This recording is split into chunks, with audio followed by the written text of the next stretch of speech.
Welcome to Business Innovators Radio, featuring industry influencers and trendsetters sharing proven strategies to help you build a better life right now.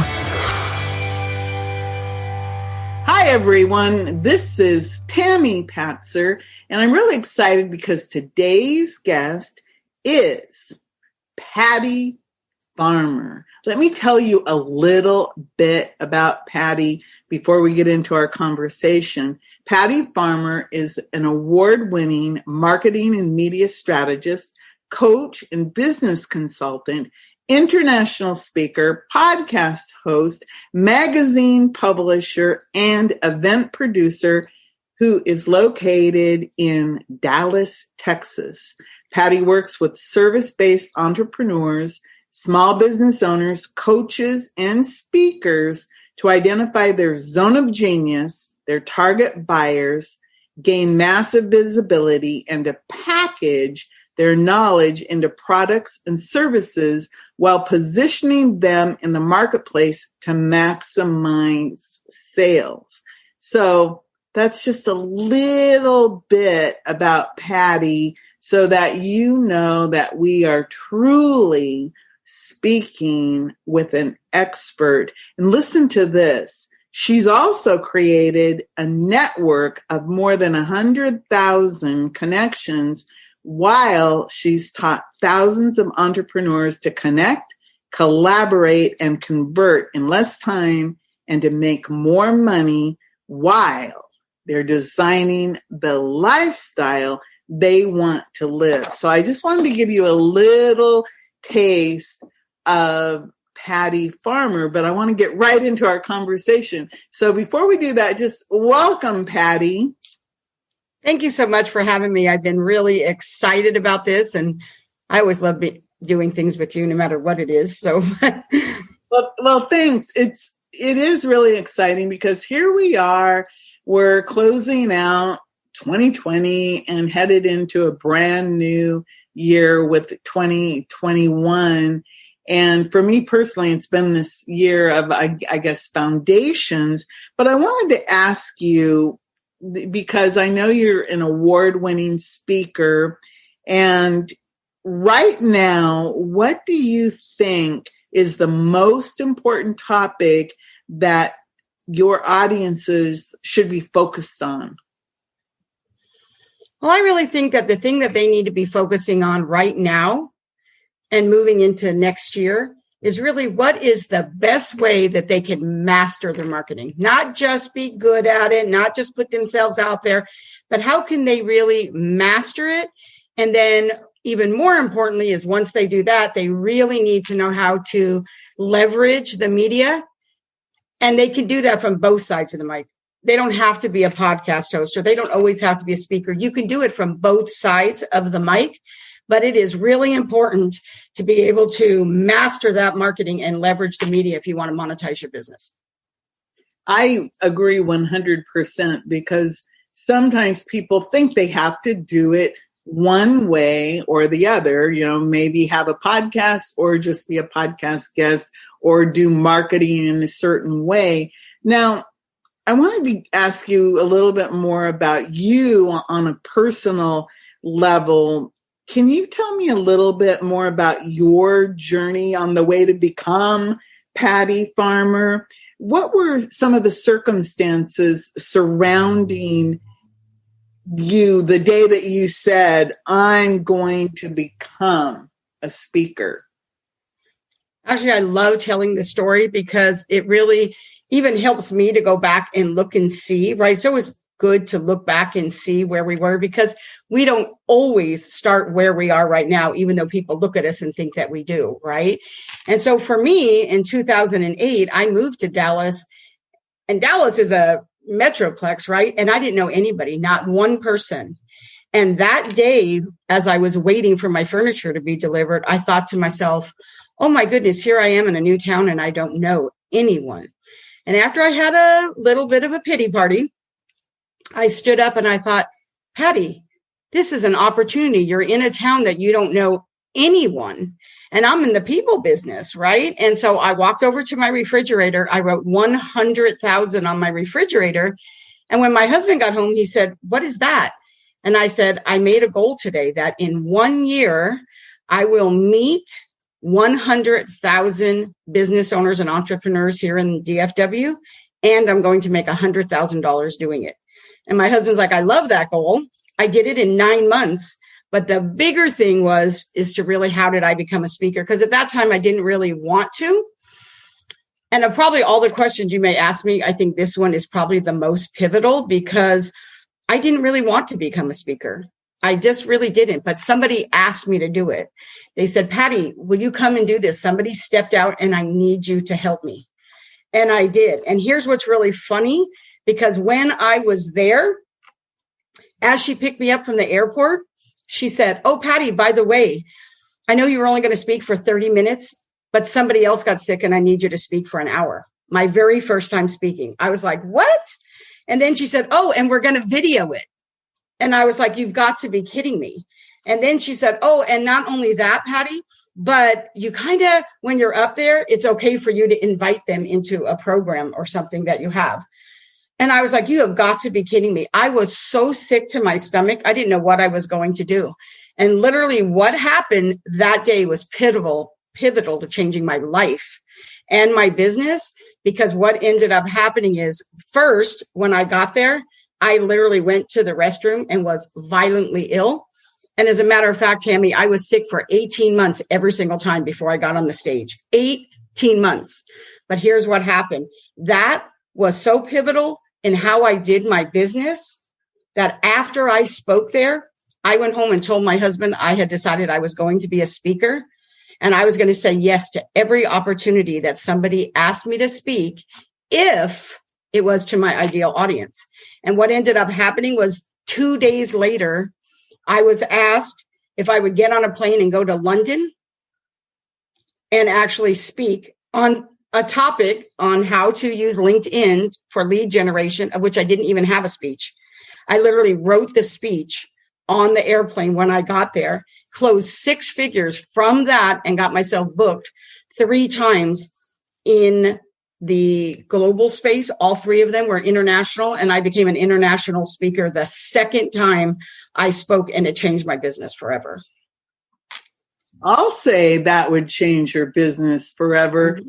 And what's beautiful about that, Patty, is that you set this very huge goal, it would seem to me at the time, 100,000 people in the Dallas-Fort Worth area, and then the $100,000 mark. But the international speaking, and just to say yes, you know, right, what I heard was yes, yes, yes. Even though you didn't have anything prepared, you still said yes, and you moved forward. So I think that's very inspirational for our listeners. So do you have any big lessons to share, or maybe even some of the mistakes that you've made along the way? Is your success something that you imagined, or is it beyond what you ever imagined? Well, I would say that we all do make some mistakes, right? I think one of the biggest lessons I really learned was that it's not that you don't already have the information. You're not trying to, come up with a new flavor of ice cream, right? You're not trying to reinvent it. It's just your flavor. And I think the biggest aha moment I had, and especially as a speaker, was realizing that it isn't even about me. It is actually always about them. It's not me trying to be this eloquent speaker wearing a soap opera dress. It was really about speaking to people who needed to hear it the way I said it, and taking my eyes off of me and realizing that I serve them. So that was probably my biggest aha. Probably the thing that happened from that is totally, I would have never guessed, because that was only 10 years ago. And if somebody would have told me 10 years ago when I was in the bathroom being sick, that 10 years later, not only would I be an international speaker, but 85% of my clients would be people who are speakers that I would be helping them monetize their speaking, I would have never believed that. So you never know. So I say it always starts with yes. And then making sure that you're saying yes to opportunities and to people that are always in front of your right fit clients and strategic partners.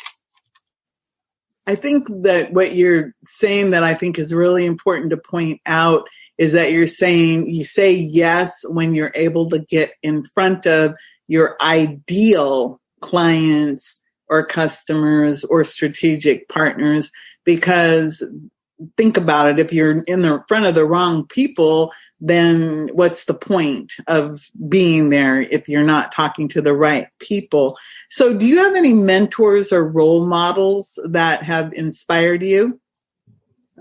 I always like to say that, there's a cliche that says it takes a village to raise a child.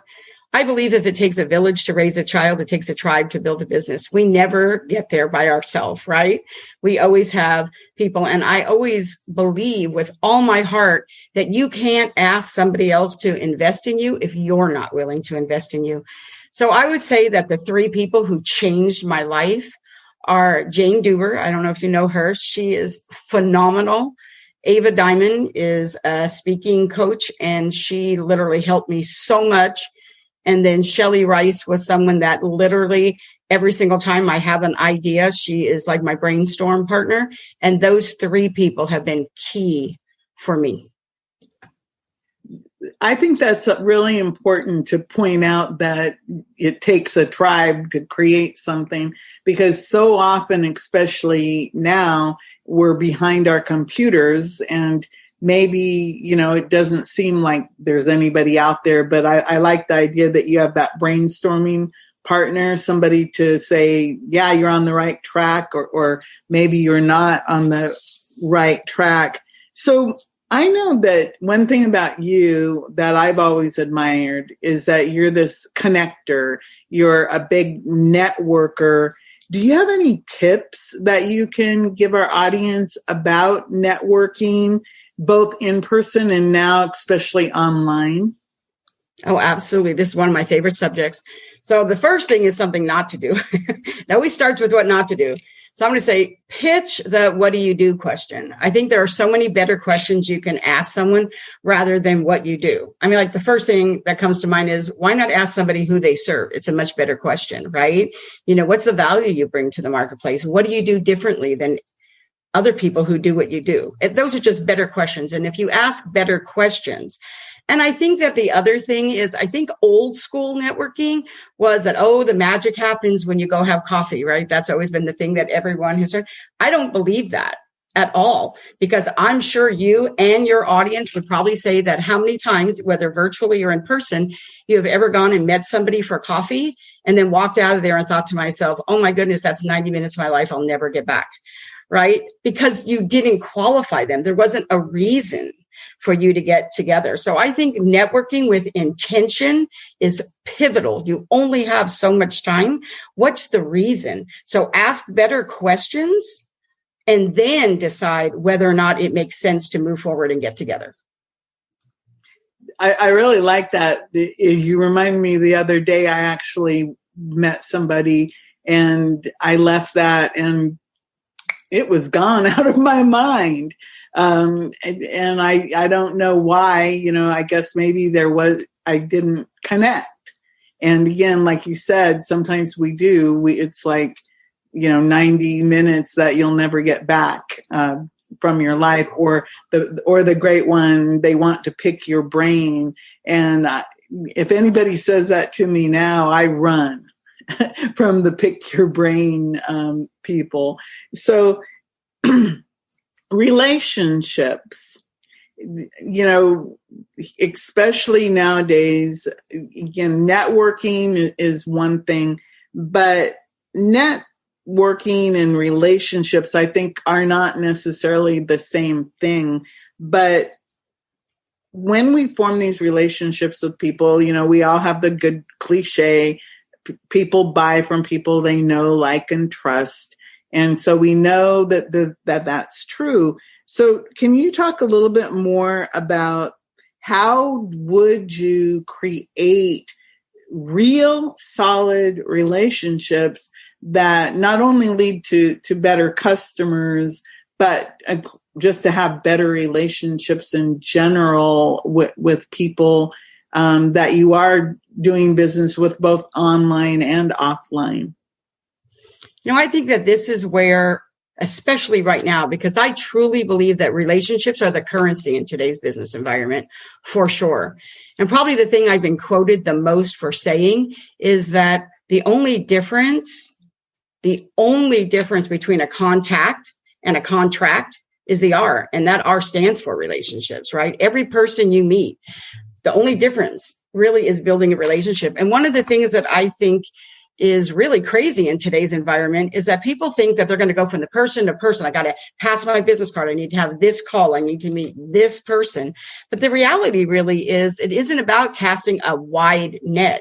It's really about going deeper and building those relationships and knowing who do they serve. How can you go deeper with them and really build a relationship with them and serve them in a way so that you're top of mind when they know someone that may be a good person for you? Because the reality is that you make money in two ways. One, revenue, but you also make money in opportunities. And that's what I call op. And so people talk all the time about different ops. Op for me means other people's people. And you really do have to have a relationship with someone before they're willing to put you in front of their clients, their Facebook group, like some type of organization they belong to. That doesn't happen because somebody does an introduction. That happens because you built a relationship with them. I like that because most of us, we've heard OPM, other people's money or other people's media, or now we have op, other people's people. I like that. I learned something new today, Patty. Awesome. Speaking of other people's people, social media, and I always kind of chuckle when I think about social media, because I remember back in the day, I used to do videos and I'd be standing there saying, Facebook is not a fad. It's real, and you need to be on social media and create these relationships with people. So I wanted to ask you, and you mentioned LinkedIn earlier, that you actually did an international speech about LinkedIn. Do you have any, I want to say special social media or favorite social media, and how I do. Would you do it or use it without it becoming like your life, all time consuming? I love this question, Tammy. So I'm going to say that my absolute favorite social media platform is Twitter. Hands down. And the reason why is because I close 78% of my business, and it originates on Twitter. Doesn't always stay on Twitter, but it originates on Twitter. 78% of my closed sales. That's amazing, right? I love Twitter. I could give so many workshops and classes on Twitter. I love it. And then I love LinkedIn. So here's the thing I'm going to say as a tip, though. Here's what people do. They tend to want to spend time on the one that they love, the one that's familiar to them. Oh, I love Facebook, right? So they spend their time on Facebook, but their ideal clients and strategic partners might be on LinkedIn.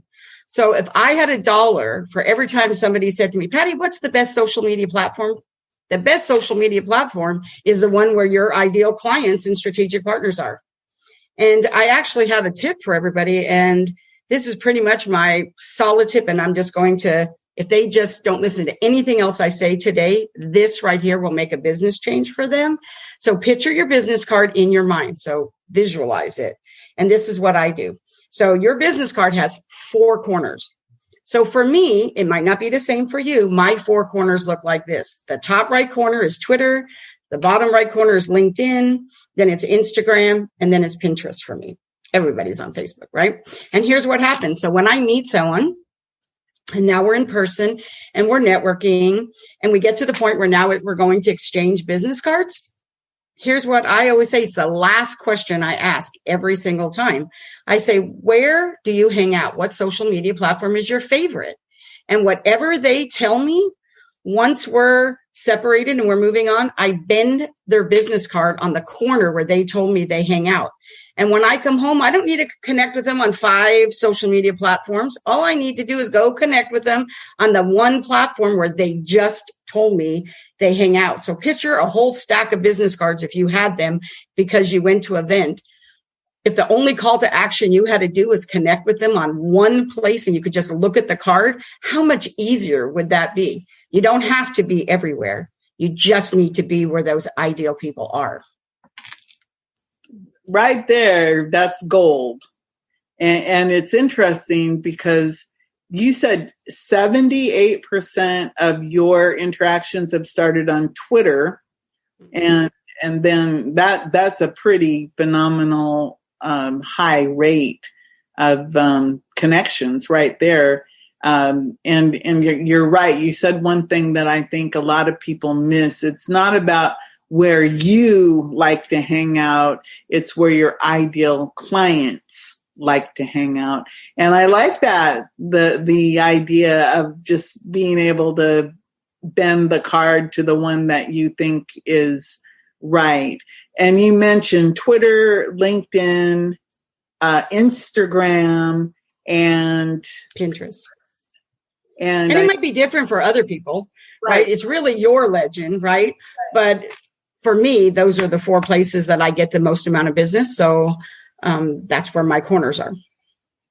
Very interesting. That's a really good tip too. A good little device to use, especially if you don't have any other tools or you're meeting a lot of people all at the same time. It gives you something very quick and easy to do. So when I looked you up, I saw that you really do a lot of speaking and you have a lot of speaking topics. And one of them that really caught my attention because it was like, ooh, I want to know. It was the one that you called, "You got the opt-in, now what?" So now that you've got the opt-in, now what? And I know a lot of other people are like me, and they want to know, okay, what am I supposed to do with this now that I've got it? So can you expand on that a little bit? Absolutely. So this is what I like to say is that, when you open up your inbox, every single thing people look at, one finger is on the delete button, right?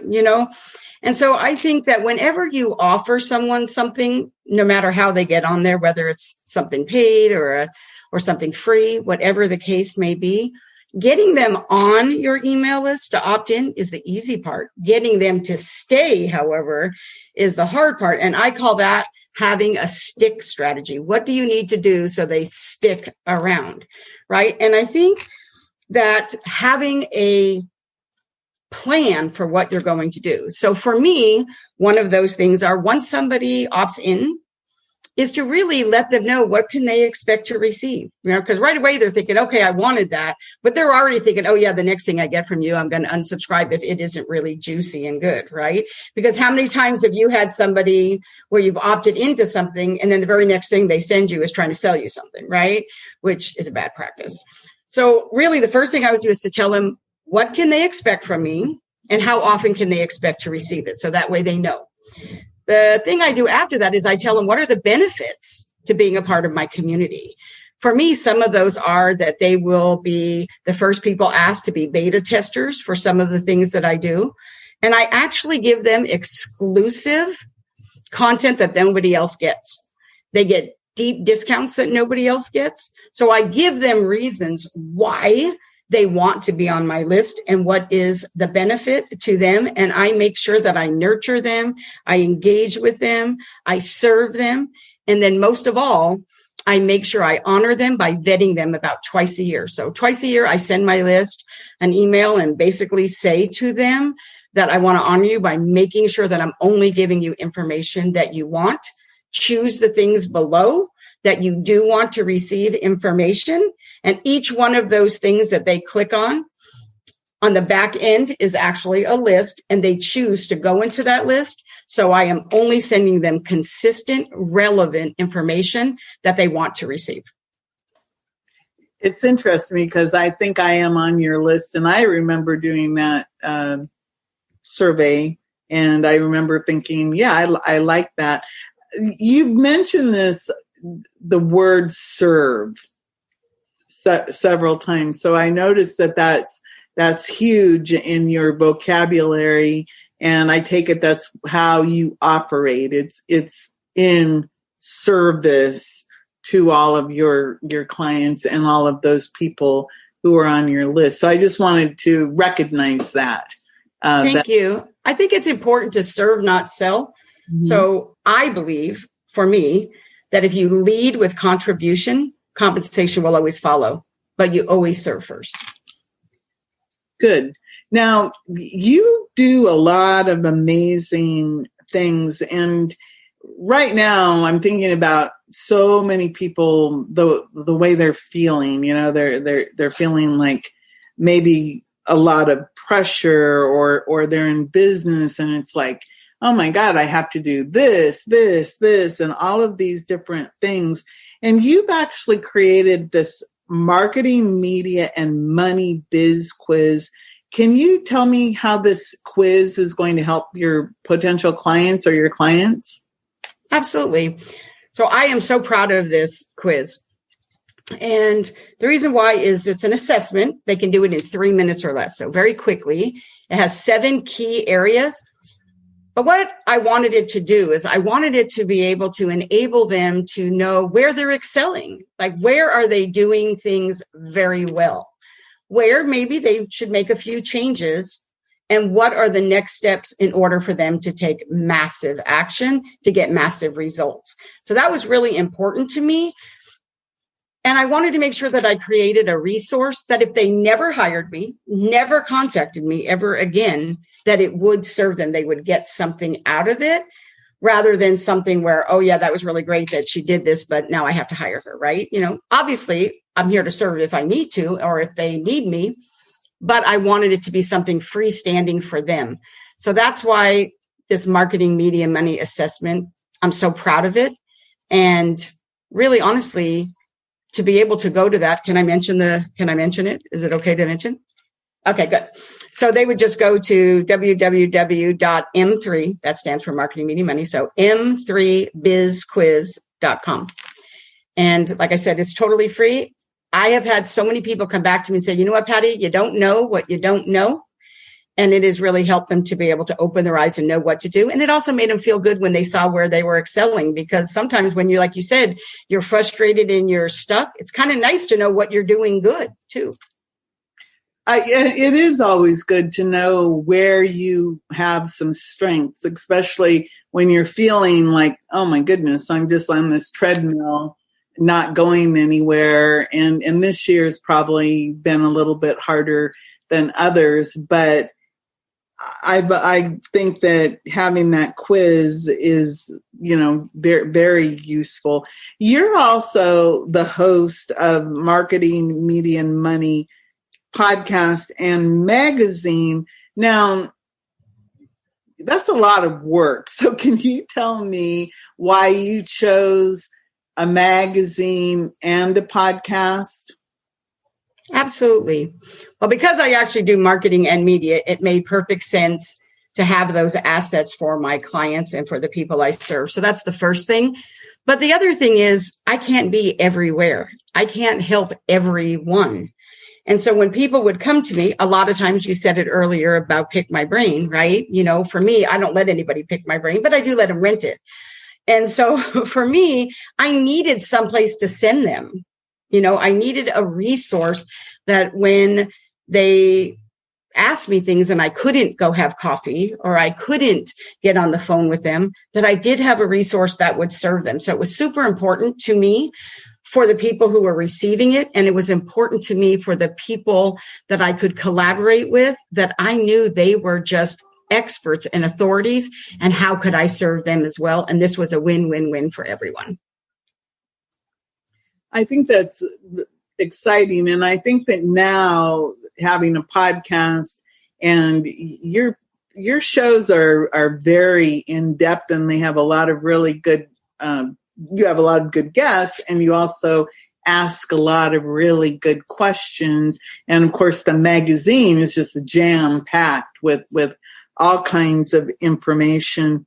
So I wanted to ask, because you've done hundreds of interviews now, do you have any favorite topics in the magazine or in the podcast?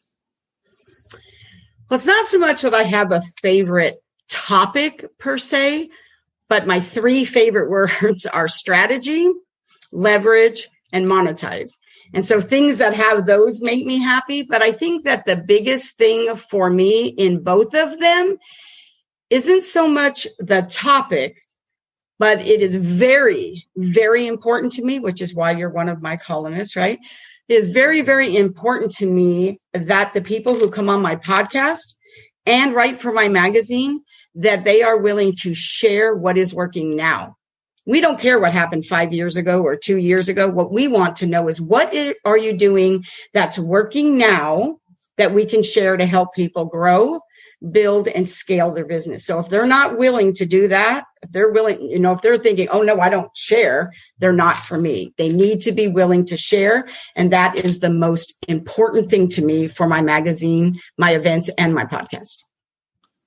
Well, I think that is important, that people understand that sometimes you need to give, and you literally pique people's interest when you share some good information, especially about what is working now, because things change so rapidly in the media, the marketing, media, and money world. I mean, it's just amazing to me. So I wanted to ask you about, what are you working on now? I know, again, 2021 is coming up. What's exciting coming up for you? Well, the thing is, I usually produce about 5 events a year, right? And I have a really big one that I do in New York City that I've done for the past 10 years. And so for right now, we're not able to do those, and we're pivoting a lot towards virtual events. And in my mind, I really thought about what is the way that I can serve. So some of the things that people can expect next year really is I'm going to be rolling out a second magazine and podcast. I'm super excited about that. I'm doing a marketing, media, and money mastermind specifically for podcasters, and one specifically for speakers. So I can serve both of them. So if they're making less than $50,000 a year, then this is something where we can help them to be able to monetize that. And I'm also going to be finally taking the time to finish my book. Oh, congratulations. Thank you. It's interesting because books are part of a solid foundation. And it's interesting because I was actually speaking with one of your clients earlier today, and we were talking about books and how a speaker could use them and use books to leverage and monetize as part of an overall strategy. Exactly. I thought that was funny that you brought up those 3 things. So we've been talking about speaking, social media, marketing, media, money. What do you think is the most important thing anyone can do right now, speaking of what's happening now, to grow their business? Couple things. The first thing is to make sure they stay in their lane. I think it is really a temptation right now for people to just be all over the place, thinking about, oh, I just need to do so many more things. I think that confuses people. It distracts people. And to tell you the truth, I think it almost makes people wonder if you're not really making it at what you actually are an expert at. And it kind of can give them the wrong message. I think a better way is to honestly sit down and take inventory of what your strengths are. Focus on those strengths. I truly believe that you should work in your brilliance and hire other people to work in theirs. I think a lot of times right now, people are thinking they don't want to hire anyone. I think this is the time that you should be very strategic and say, these are my strengths, and then hire someone to say, these are my strengths. What else can I do where we are right now to market those strengths? And whether that is creating new products or services, changing up your pricing strategy, whatever the case may be, this is the time to hire someone who can help you if you can't do it on your own. If there's ever been a time, this is not the time to say, oh, I'm not going to hire anybody or spend any money. This is the time to be very strategic. If you're not a master marketer, hire somebody. If you're not good at media, hire somebody. If you need branding help, if you're not good at social media, find somebody who can help you. Know your strengths, know where you need help, and hire somebody to help you. That's really good advice. And of course, everybody can go back and take your marketing, media, and money biz quiz. That'll help them kind of to get a head start on that. So when I wanted to ask you a little bit more about how you work with people.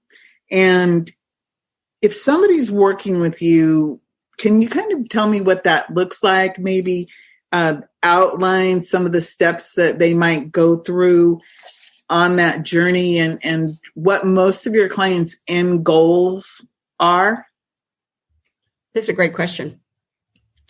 So I always start, I think what differentiates me is I always start with lifestyle, like we talked about earlier, right? Because I really believe that we need to design the lifestyle we want to live. We got into business for ourselves for that reason, right? For me, everything is about time freedom. So what is the lifestyle you want to live? So I always start with that because some people might want to take 10 vacations a year and somebody might want to just be able to every day get off at 3 and be able to go to their kids' soccer games, right? It's not the same for everybody. So the first thing for me is always, let's talk about the lifestyle that you want. Let's design that. And then I will help you to build a business that will support that lifestyle, not the other way around, right? So that's the beginning.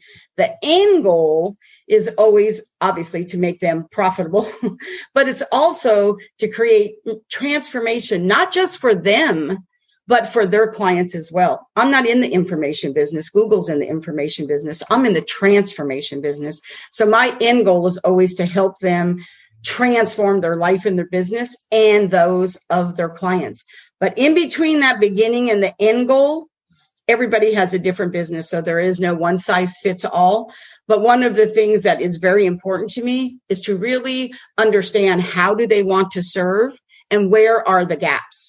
Because I'm going to tell you, Tammy, I work with so many people who will come to me and they're doing this and they're doing that. And they have all these assets, right? They're writing for this magazine. They have a podcast, but they're telling me, Patty, I'm making like $40,000 a year and they can't figure out why. And they're working 60 hours a week. And the reason for that is because they don't know how to package themselves. They don't know how to package their services or their products. They don't use the right pricing strategy. And most importantly, they don't know how to position themselves into the marketplace correctly. And those are all the things that I like to work with them on. Let's figure out what that is for you. And then if I have to help you create those things, I will. Do we need a funnel for that? What is the media we need to use to get those out in the marketplace? Do we need to help you with your voice, how you're showing up? All of those things. It'll be different for everyone. But it always starts with lifestyle, and the end is always transformation for them and their clients. That's interesting because I know in the lifestyle, your lifestyle, I saw the other day that you're talking about doing what I would call the on the road RV lifestyle adventure. You have any insight into that? How's that moving forward? Well, I think a lot of people have heard me talk about the castle, right? They've heard me talk about the castle. When Las Vegas closed down, that's kind of on the back burner right now. It's still going to happen, but not in the original timeline because that's where we pivot, right? I was also in the middle of buying a villa in Italy for retreats. Same thing happened, right? So for me, this RV lifestyle is kind of a good way to be able to do it. But the reality really is that I just got done buying actually land in Oregon on the coast. That's actually to build a house. I probably will be where I'm retiring. In January, I'm going to South Carolina. I'm actually looking to do the same thing there. For me, what my ultimate goal is instead of being in one place when I retire, I'd rather have several places that I can use in my business. So when I want to be there, I'll be there. And when I'm not there and I'm at another one, I can actually rent them out for retreats and events. So all the places I'm picking are places by water, or for whatever reason, somebody would want to be there from a business point of view. So I'm always thinking of everything from a business point of view on how can I leverage even my retirement. I love that. And I'm originally from Oregon. So I know that is a beautiful place. When I was a teenager, my mom used to go to take writing classes at Cannon Beach, where Haystack Rock is. And I used to go with her. And of course, she'd be in writing classes all day, and I'd be running around on the beach and everything on the Oregon coast. So that kind of triggered some memories for me when you said that you were buying land on the Oregon coast. But that sounds like a really good idea. And I think everyone should be thinking strategically like that from a business perspective, so that you have the lifestyle that you want, depending on whatever that is. But again, from a business perspective, you can incorporate that life into your business and, keep moving forward. So I want to wrap things up here, but wow, I think we've touched on some really phenomenal things for everyone listening. If somebody wants to reach out to you, Patty, what is the best way that they can do that? So there's really two ways to taste me, so to speak. One is to just go to my website, pattyfarmer.com, Patty's with a Y, and literally they'll find everything there. The podcast, the magazine, all my social media, they'll find everything there. If they want to taste the magazine, though, it is no cost. It's a great resource, and then they can tap into and see what we're all about. And they can just do that by going to marketingmediamoney.com. No and, just marketingmediamoney.com, and they can actually grab that as well. Wow, I like that. So marketingmediamoney.com, and they can get a free subscription to the magazine. How often does that magazine come out? It comes out quarterly. The second magazine will also come out quarterly, but by the end of next year, my big goal is to move it onto an app. That's why right now everybody can have that lifetime subscription at no cost. And we just hit 100,000 subscribers and our 3-year anniversary. So that was super exciting. But we really are going to move towards an app next year. And I'm really excited about that. Wow. 3-year anniversary and 100,000 subscribers. That's pretty phenomenal. So everyone, I highly suggest that you go back and listen to this conversation again, because Patty was literally giving you golden nuggets and a lot of strategy, along with super tactics and methods of creating that marketing and that media and, of course, money. So before I let you go, Patty, is there anything that you'd like to add? I guess I would just want to say that if I was going to leave them with anything, really, you said earlier about me being a connector. I really feel right now it is so important to strive to be a people connector rather than being a business card collector. I like that. And again, remember the OPP, other people's people. And again, I think the key word that you also said, Patty, was ask, who do you serve? And then, of course, be of service. So I really appreciate all the time you've taken with me today. Thank you so much for having me. It was an absolute pleasure. And whenever you ask me something, the answer is always yes. Yes, yes, yes. So everyone, this is Tammy Patzer. Go make it a beautiful day. Thanks for listening to Business Innovators Radio. To hear all episodes featuring leading industry influencers and trendsetters, visit us online at businessinnovatorsradio.com today.